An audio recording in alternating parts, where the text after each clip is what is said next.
There are now more than 113,000 confirmed cases of COVID-19 in Canada. Nearly 9,000 Canadians have died. More than half of those deaths are in Quebec.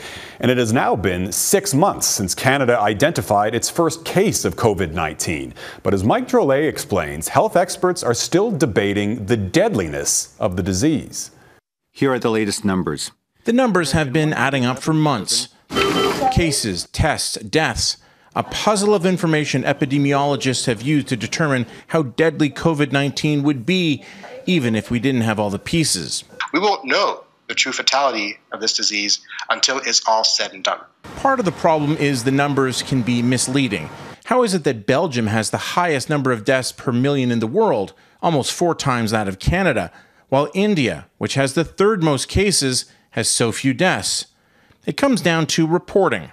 Belgium has a robust system in place, while India's is deeply flawed. I think the comparisons across countries can be problematic in the sense that, nobody wants to be the worst performing country. And so there is potentially a desire to not necessarily count things very well and not be the country who has the most deaths.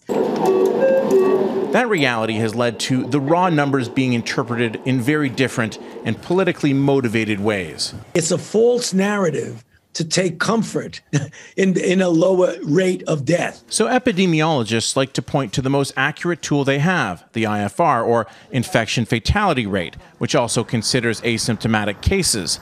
In January, the World Health Organization set COVID-19's IFR at 3.4%.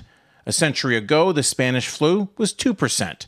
But with more information, COVID-19's IFR has decreased to the current estimate of 1%, which would still make it far deadlier than the flu. A different reality from what COVID deniers are pushing. People are saying that because they're blinded by their own ideology. So on its face, it's untrue. Look at the USA. A bad season of the flu in the USA kills about 60,000 people. That's a really bad season. They've already had over 130,000 COVID deaths. And it could get worse if the world fails to treat COVID-19 like the deadly disease it is. Mike Drolet, Global News, Toronto.